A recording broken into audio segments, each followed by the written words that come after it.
What is up, my fellow cinephiles? I'm back with another video. Today we are reviewing the Mortal Kombat reboot for 2021. Now, this is a reboot, for those who don't know. Apparently it's the reboot of the 1995 movie. I have yet to see it, but it is on Peacock for free. So if you want to check out the 1995 film that is, being rebooted by this one, it's a PG-13 film, and this one is R-rated. It's an R-rated reboot, so if you want to see what the PG-13 version was for the 95 version, you can check that out on Peacock for free, the streaming app. So let's get into how I felt about Mortal Kombat 2021, okay? I know before we get into this, it's not going to be a popular opinion mine for the movie, and here's what I mean by that. I've seen, for the most part, positive things in terms of the reviews I've watched for this movie. Now, there are certain reviewers that I usually watch that I have yet to see their opinions or takes on this film. But the ones I did see were kind of saying it's a mixed bag. I'll go ahead and get the cat out of the bag. I'm more on the positive side. I'm more above the mixed bag. I think this movie is better than a mixed bag. I know that maybe not a lot of people will agree with me on that take, but it's how I feel about it, okay? So, but there are portions to this review. There's what I would view to be great when this film does itself justice, and it's great. It is truly great. When this film is it's mixed, meaning aspects of it are good, aspects of it aren't so good, and there's stuff out that is pretty bad. So let's get into that side of it. So the great stuff for the Mortal Kombat reboot: if you want gore, you want fatalities, you want action, you want all that, and you want it cranked up like the video games, you're going to get at least a hefty portion of that in this movie. If you're someone who wants the action to be well choreographed, you're going to get that as well. You want good creature CGI stuff, you're also going to get that. And and if you want, some funny humor with certain characters, you'll get that as well. And particularly, someone that blew me away as a scene stealer was Josh Lawson's Kano. He's a scene stealer in this. And if you don't know who he is, after you watch the Mortal Kombat 2021 film, I'm almost willing to see what other stuff he's been in, because he was easily, in terms of acting, the best acting in the entire movie. Easily the best. Now, this is an unpopular opinion. People are kind of mixed on Sonia. I thought the actress that played Sonia actually did a good job. I thought she actually was good. Now, another one who I thought did good was Lord Raven. I thought he was good. I thought he was good. He wasn't quite as good as I thought he could be, but he was still good nonetheless. And a good villain was Sub-Zero. The actor that played Sub-Zero did really, really good, in my opinion. With limited dialogue, and that's something else they did. They did really, the visual effects and special effects in this movie were awesome, with like the ice stuff, and it truly is teetering on the brink of horror elements with some aspects of Sub-Zero, which I loved. I loved that they did that. And another thing, certain elements of the film score by Benjamin Wallfish do fit this movie pretty well. Now let's get into what I view to be the mixed bag here. The mixed bag is the humor. When it is Kano, the character, cracking one-liners, they largely work. Now, other characters, when they're cracking jokes, they do feel like they're pushed in there for you to get a little lighter, relaxation type stuff. Some of those jokes are still, chuckle-worthy or smile-worthy. Some of them maybe needed a little bit more breathing time, to kind of develop on. And then when it comes to acting, what I view to be mixed acting per se is, what is it? Su Xiang? Is that the name of the character?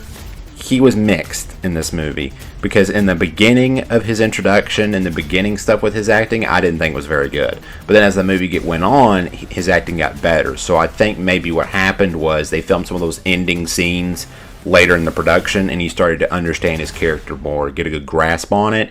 And I thought he was good by the end of the movie, and you'll see what I mean there. this, and then you had 1 second while I go look the name up. Okay, here we go. So Shang Tsung, that's whose acting I viewed to be mixed, whereas it was, for the most part, I thought it wasn't very good, if bad, in the early going, but got better as the film went on. Another one was Kung Lao. His acting was kind of mixed. It had good elements, you know. I think his acting, where it was like the action sequences and maybe like the build up to those, like the very like close moments to those sequences, I thought the acting was good there, and so his acting was kind of mixed as well. Now let's get into the bad aspect of the movie. The bad aspects of the movie, I gotta go with Louis Tan's Cole Young. I didn't think was very good. What saved the movie from me being able to like stop watching is because the action when he's fighting, because the action choreography is good, the gore is entertaining, and all that stuff. That, and the visual effects and all that stuff is so good that I'm willing to put up with those issues, if you will, but it's still, his acting I didn't think was that good. Another person's acting that I thought was almost on the bad side was Makad Brooks' Jax. That was kind of there for me. He had moments though. He did have moments where he shined a little bit, and you go, oh, there's potential with him. There's potential with him in follow-up films. That's another thing about this movie. It does set up potential follow-up films.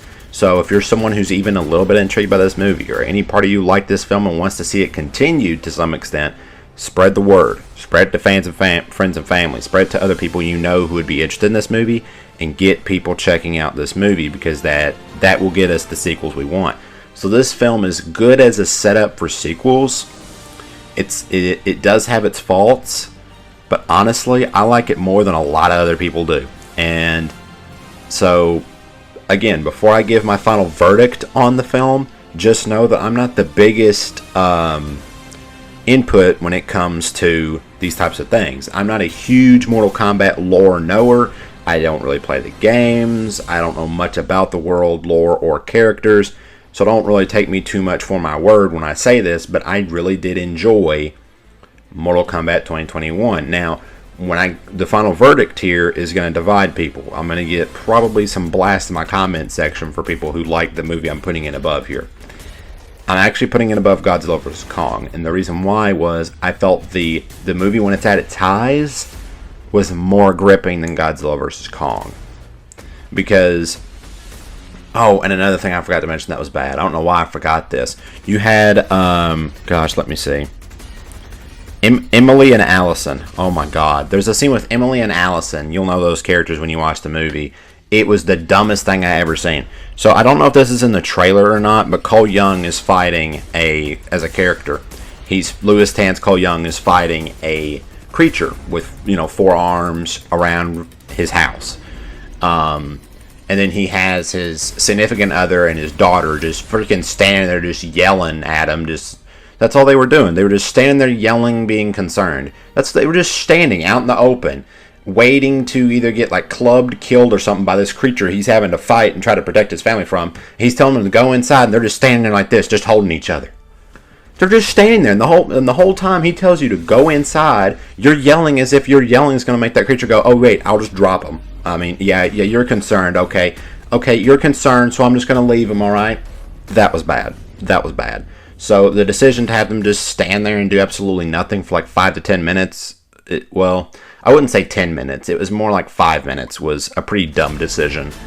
But again, that was another bad part of the movie. But again, not all bad, not a masterpiece, but very enjoyable. When the movie's at its highs, it is good. When its movie's at its mixed bag, it still has entertainment parts to those mixed stuff. And when it is bad, it does show you some of those weaknesses.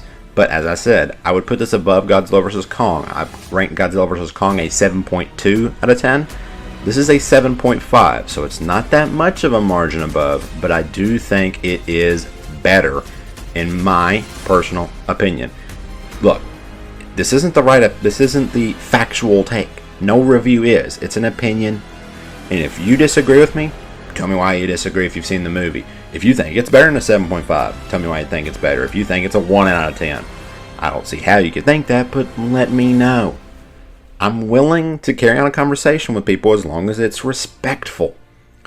Sometimes some people on TikTok don't get that memo, but here on YouTube, for the most part, at least up to this point, I've had those types of interactions with people in my comment section, and I do appreciate that.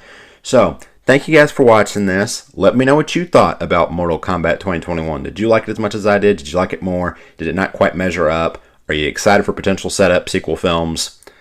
Let me know. See you in the next one, everybody.